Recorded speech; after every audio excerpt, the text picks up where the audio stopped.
I have such a love-hate relationship with Colleen Hoover's books. This book was traumatizing, dude. It was possibly the most disturbing thing I've ever read, ever. Not as bad as November 9. I'll tell you that. Hello. Hello, everyone. We are back with another book review for the books that I touched this month. Slay. Anyway, so before we begin, I would like to say that I have very mixed emotions about the books that I read in May. So I may or may not bump them up or bump them down eventually throughout the year. We'll see. But yeah, that's just a fair warning, I guess. I'm very, very confused. Yeah, I'm very confused. Okay, anyways, so I read 3 books this month. The 10th Muse by Chung, Confess by Colleen Hoover, and Nothing by Janne. Let's begin. Okay, so the first book that we're gonna go through is The 10th Muse by Chung. So I think the person who would most like reading this book is that gifted kid. They would very much enjoy this because I feel like they would somehow relate to the main character, especially if they are in a minority group and female. So yes, I would recommend this book to anyone who fits that category and also anyone who doesn't fit that category, because it is still a very interesting story about a woman who is basically competing in a man's world. Basically, this story is basically about a woman who strives to excel and compete in the male-dominated field of mathematics. Yeah, I think it details perfectly the struggles of this character and basically just being a woman in general. So my rating was 4.25, and I think I'm eventually gonna bump it down because now that I'm looking back at it, I don't think about it a lot.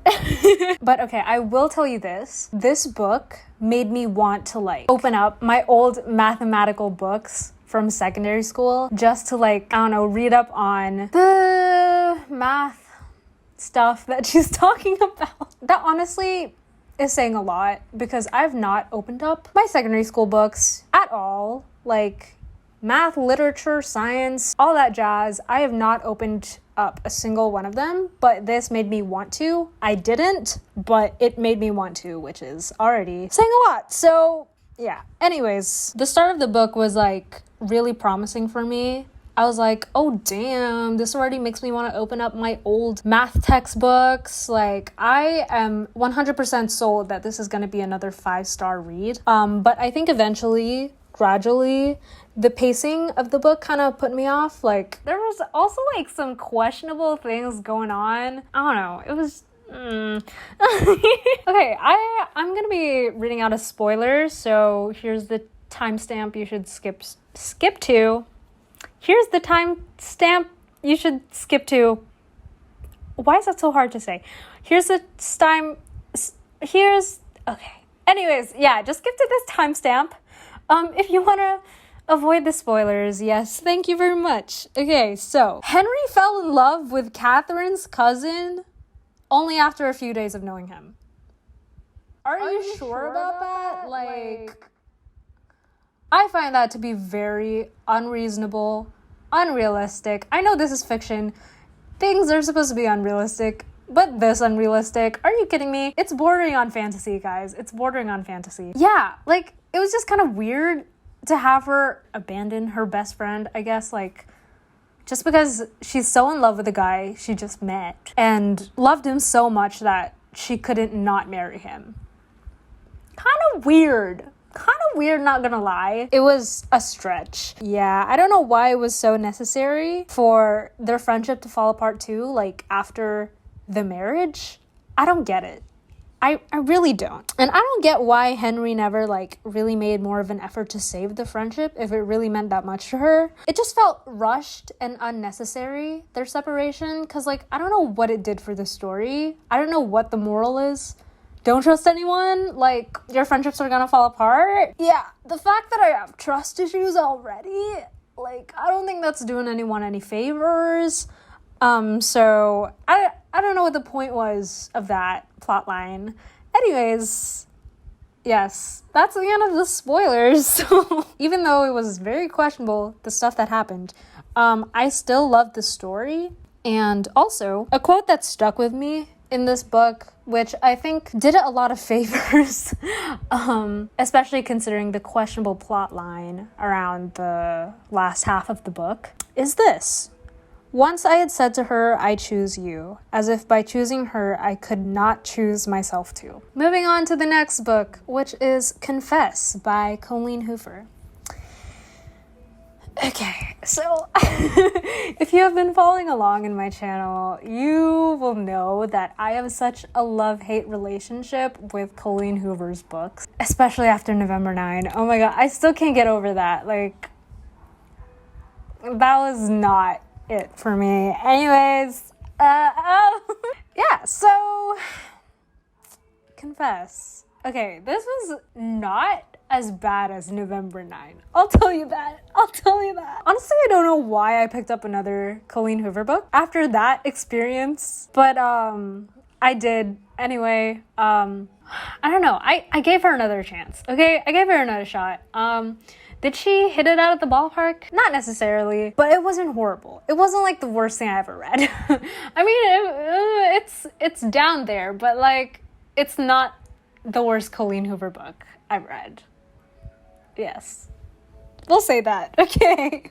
So, I think I'm a little bit biased about this book, mostly because, one of the main characters is an artist. We love to see it. And second, I think the idea, like the artist's main concept of his paintings, such a cool idea. Honestly, such a cool idea. I will probably have to do it for my channel. I would love to do it for my channel. I should do that for my channel. Oh my god. I just got a video idea, guys. I don't know if I would count this as a spoiler, but I'll tell you, like, the artist's main idea for his paintings. Skip to this timestamp if you don't want to hear about it, or if you don't want to hear the spoiler. But yeah, it's just like a mini thing. You hear it like pretty early on, so I don't think it's that big of a spoiler. Anyways, so yeah, the artist's main idea is basically having people confess anonymously, like their deepest, darkest secret, or I don't know, anything they want to confess. And then he takes them all in, he pulls out his favorites, and then he just paints them. How he imagines it to look like, how he imagines the people to look like, how he imagines, like, I don't know, the emotions tied to it, the sentiments in those confessions, you know? So I think that was, like, really good. It was really cool, okay? It was really cool, and I think I got absorbed by that. I was like, damn, that's a really good idea. I should probably do that for my channel, and I honestly think I probably will. I have a confession page, by the way, in the description if you're interested in that. So, yeah. That's the spoiler. Okay, anyways. So, I was very conflicted, basically. Like I said, I was biased, a little bit biased about the book because of that idea. So, I didn't know whether to, like, give it 3.5 stars or 4 stars. And that's because, like, I finished it at, like, 1 a.m. in bed. And I was, like, really emotional and confused and heartbroken all at the same time. So, yeah. But then I woke up after having given it 4 stars or 3.5 stars. And I realized it was way too generous. So I bumped it down to 3. So yeah, that's where we're at. My sleep-deprived self kind of wrote out like my likes and dislikes. So we're just gonna read that out, I guess. So my likes for this book is that I got heartbroken.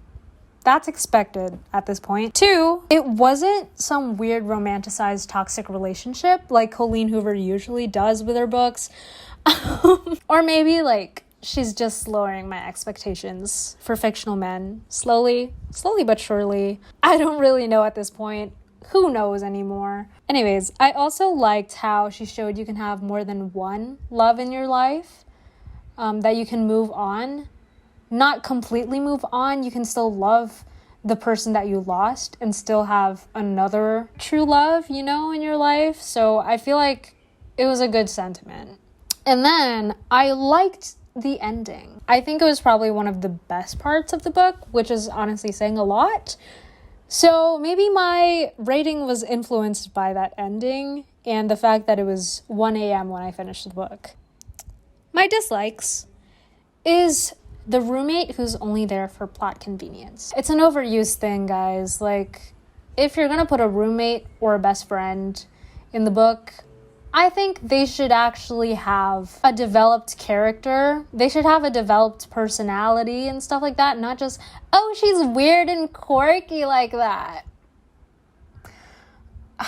She's only mentioned like twice in the book, I think. 3 times at most. I don't know. If you remove that character completely from the book, it wouldn't have changed a lot. So yeah, it was kind of weird. Okay, I'm gonna read out my review word for word. The repetition in this book is so infuriating. The repetition in this book is so excessive. The repetition in this book is so unnecessary. We get it, Colleen. You have a thesaurus. Now pick the best word and move on. Did I mention the repetition in this book gets old very quickly? Yeah. I think Colleen's writing style is very repetitive. I don't know. Maybe I should just stop reading her books. It's just, we get it. We get the idea. Stop treating us like we're idiots. We got it the first time. Okay? You don't have to repeat the same sentence 3 times with different words. Yeah. Okay. And I also didn't like the fact that there wasn't a lot to psychoanalyze in this book. I like the representation of teenage moms. But other than that, like, there wasn't much to psychoanalyze or anything like that. I think Fallon has a kink for artists. Yeah, that was something. Anyways, moving on to the last book, which is Nothing by Janne Teller. Oh my god, this book was traumatizing, dude. Absolutely traumatizing. Yeah, it was something else. It is nothing like I've ever read before. Okay, so I gave it 3.75 stars. Eventually, I might bump it down or bump it up. I have no idea yet because I have such mixed feelings for this book. 1, it was possibly the most disturbing thing I've ever read in a book ever. 2, it simultaneously made sense and didn't make sense all at the same time. So basically we follow a group of kids who I would call weak-minded. And by weak-minded, I mean that they are so delusional and so incredibly terrifying whenever they come into contact with someone with a different mindset from them. And I get it. It's because they're like in denial about the fact that life is meaningless. I get it. I get what they were fighting for wanting to stay kids and stay innocent and stuff like that. But like, it was just like a bunch of horrific events. Yeah, I have like a list of trigger warnings for you if you want to read this book. First is and lots of it. Second is rape. Third is 4 is 5 is 6 is graves being dug up. 7 is blasphemy. 8 is 9 is a child. And 10 and so yeah. Ultimately, I think this book gives you a lot to think about, especially those existential thoughts that you have. Okay, listen. Even though it gives you things to think about, I would discourage a lot of people from reading this book because it's a lot. And I don't know if I would pick it up if I knew what I would read about, because I did not have any trigger warnings for this. Based on the back cover, right? I thought I was gonna get a wholesome book about kids trying to prove that life does have meaning to this other kid who is just going on about how life doesn't have meaning. and that we're all gonna die and nothing is gonna matter, so why should we do anything? Basically, he symbolizes depression. I believe that, anyway. And basically these kids who have to deal with these thoughts from this one kid who's spewing those negative ideas, those negative notions into their heads, they don't like it. So they kind of just force each other to give things up, things that mean something to them. And gradually it just turns more and more insane as you read on.